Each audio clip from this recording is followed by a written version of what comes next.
ಕವಿ ಬಿ.ವಿ. ಕಾರಂತ. ಇವರ ಪೂರ್ಣ ಹೆಸರು ಬಾಬು ಕೋಡಿ ವೆಂಕಟರಮಣ ಕಾರಂತ. ಇವರು 1928ರಲ್ಲಿ ದಕ್ಷಿಣ ಕನ್ನಡ ಜಿಲ್ಲೆಯ ಬಂಟ್ವಾಳ ತಾಲೂಕಿನಲ್ಲಿ ಮಂಚಿ ಗ್ರಾಮದಲ್ಲಿ ಜನಿಸಿದರು. ಇವರ ತಂದೆ ಬಾಬು ಕೋಡಿ ನಾರಾಯಣಪ್ಪ, ತಾಯಿ ಲಕ್ಷ್ಮಮ್ಮ. ಇವರ ಪ್ರಮುಖ ನಾಟಕಗಳೆಂದರೆ ಗೋಕುಲ ನಿರ್ಗಮನ, ಸತ್ತವರ ನೆರಳು, ಜೋಕುಮಾರಸ್ವಾಮಿ ಮತ್ತು ಪಂಜರಶಾಲೆ. ವಸಂತದ ವೈಭವ, ರಾಜ್ಯೋದ್ಯಾನ ಹಿನ್ನೆಲೆಯಲ್ಲಿ ಆಲಾಪ. ಅನಂತರ ಗಿಳಿಮಿಂಡು ವಿಹರಿಸಿ ಹೊರಡಲು ಸಿದ್ಧವಾಗುತ್ತಿರುವಷ್ಟರಲ್ಲಿ ಒಂದು ಗಿಳಿಮರಿ ಹಣ್ಣು ತೂಗಿ ಬಾಗಿದ ಗಿಡವೊಂದನ್ನು ಕಂಡು ಸಂತೋಷದಿಂದ ಹುಚ್ಚೆದ್ದು ಕೂಗುವುದು.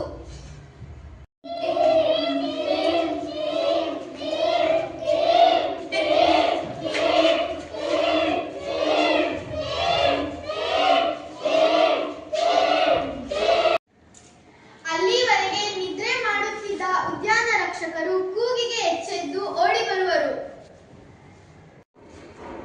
ಹಿಡೀರಿ ಹಿಡೀರಿ, ಬಡೆಯಿರಿ, ಹಣ್ಣು ಕಳ್ಳರನ್ನು ಬಡಿದಾಡಿಸಿದೆ.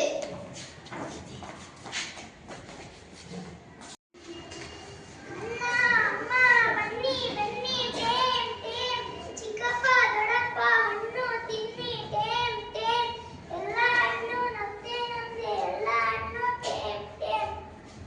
ಹಣ್ಣುಗಳ ಹಿಂದೆ ಎಲ್ಲ ಇದ್ದಾನೆ, ಹುಡುಕೋ ಹುಡುಕೋ.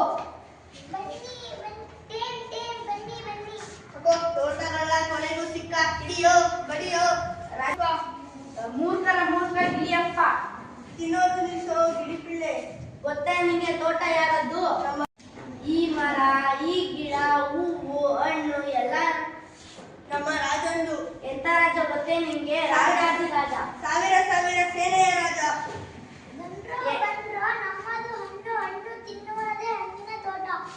ಮರಿ ಪಿಳ್ಳೆ, ರಾಜನ ಭಯ ಇಲ್ವೇನೋ ನಿಂಗೆ? ರಾಜಂದು ಹೋಗಿ ನಮ್ಮ ಭಯನೂ ಇಲ್ವಾ? ಹೋಗ್ಲಿ, ಕೋಲಿನ ಭಯ. ಹಿಡಿಯೋ ಬಲೆ ಹಾಕೋ.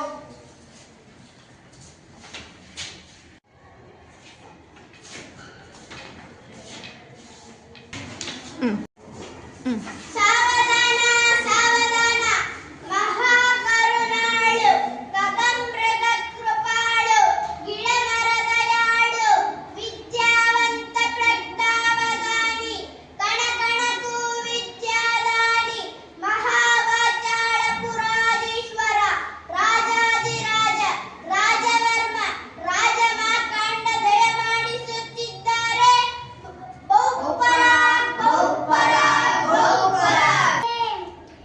ಇದೇನು ಮಾತಾಡುತ್ತಿದೆ? ಇದು ಯಾವ ಭಾಷೆ ಮಾತಾಡ್ತಾ ಇದೆ? ಪ್ರಕೃತ ಭಾಷೆಯೇ? ಸಾಚ ಭಾಷೆಯೇ? ರಾಜಾಧಿರಾಜ, ಇದೊಂದು ಗಿಳಿಮರಿ, ಕಾಡು ಜಾತಿ, ಅನಾಗಾರಿಕ ವಸಂತ ಕಾಲಕ್ಕೆ ಮದ ಹಚ್ಚಿ ರಜೆ ತೋಟಕ್ಕೆ ನುಗ್ಗಿ ಹಣ್ಣು ಹಂಪಲಗಳನ್ನೆಲ್ಲ ತಿಂದು ನಾಶಪಡಿಸಿದೆ. ಇದಕ್ಕೆ ಮಾತು ಬರುತ್ತದೆ? ಇಲ್ಲ. ಹಾಡು ಬರುತ್ತದೆ? ಇಲ್ಲ. ಓದು ಬರುತ್ತದೆ? ಇಲ್ಲ. ತರ್ಕ, ಶಾಸ್ತ್ರ, ಪುರಾಣ, ವ್ಯಾಕರಣ ಯಾವುದೂ ಬರುವುದಿಲ್ಲ. ಮತ್ತಿನ್ನೇನು ಬರುತ್ತದೆ? ಜೀವನವೆಲ್ಲ ಏನು ಮಾಡುತ್ತದೆ? ಮಹಾಪ್ರಭು, ಈ ಗಿಳಿ ಅರಣ್ಯವಾಸಿ, ನಿರಕ್ಷರ ಕುಕ್ಷಿ, ತೀರಾ ಅಸಂಸ್ಕೃತ, ಸಂಗೀತವಿಲ್ಲ, ನೃತ್ಯವಿಲ್ಲ, ಗದ್ಯ ಪದ್ಯದ ಭೇದ ಗೊತ್ತಿಲ್ಲ, ಒಂದೆರಡರ ಮಗ್ಗಿ ಕೂಡ ಬರುವುದಿಲ್ಲ. ಇದಕ್ಕೆ ಬರುವುದಂತೆ ಗಿಡ ಮರ ಹತ್ತಿ ರೆಂಬೆ ಕೊಂಬೆ ಮುರಿದು ಹಣ್ಣು ತಿಂದಿ ಉದುರಿಸುವುದು, ಆಮೇಲೆ ಹಾಗನ್ನೋದು. ಚೀ ಚೀ ಚೀ, ಬರೇ ಹಣ್ಣು ತಿನ್ನೋದಂದ್ರೆ ಗೊತ್ತಾ?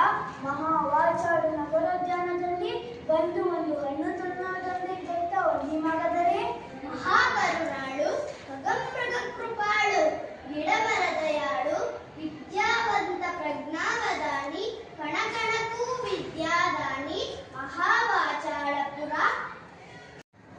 ಈ ಸಭ್ಯ ಸುಶಿಕ್ಷಿತ ನಾಗರಿಕ ರಾಜ್ಯದಲ್ಲಿ ಈ ಅನಾಗರಿಕ ಸುಖ ಪಕ್ಷಿ, ರಾಜತೋಟದಲ್ಲಿ ನಿರಕ್ಷರ ಪಕ್ಷಿ. ಮತ್ತೆ ಇದಕ್ಕೆ ನೀವೇ ಸಾಕ್ಷಿ ಮಂತ್ರಿ. ಇದಕ್ಕೆ ರಾಜಶಾಲೆಗೆ ಸೇರಿಸತಕ್ಕದ್ದು. ರಾಜ್ಯಾಧ್ಯಾಪಕರಿಂದ ಶಿಕ್ಷಣ ಕಲಿತು ಈ ಅನಾಗರಿಕ ಪಕ್ಷಿಯ ಆದಿಮ ಪ್ರವೃತ್ತಿಗಳನ್ನು ಸುಧಾರಿಸಿ ಆಧುನಿಕ ಮಾಡತಕ್ಕದ್ದು. ಅಪ್ಪಣ ಪ್ರಭು, ಇದು ಸಭ್ಯತೆ ಕಲೆಯಲ್ಲಿ, ಕಾಡುತನ ಮರೆಯಲಿ, ಶಾಸ್ತ್ರ ವ್ಯಾಕರಣ ಕಲಿತು ಸುಶಿಕ್ಷಿತನಾಗಲಿ, ತಾನು ಸುಸಂಸ್ಕೃತನಾಗಿ ಕಾಡಿನ ಉಳಿದ ಶುಕ ಪಕ್ಷಿಗಳನ್ನು ಸಭ್ಯ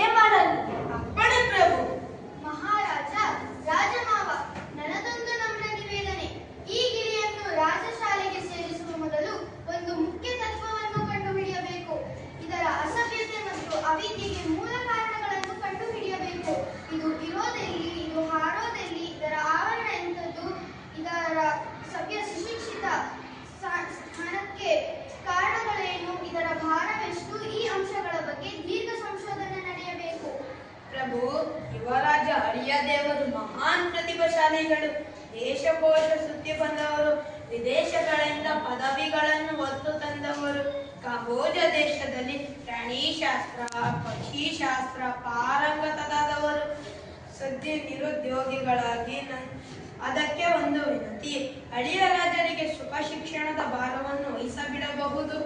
ವಿನಂತಿಯನ್ನು ಸ್ವೀಕರಿಸಿದ್ದೇವೆ. ಅಳಿಯ ರಾಜ, ಇಂದಿನಿಂದ ನೀನು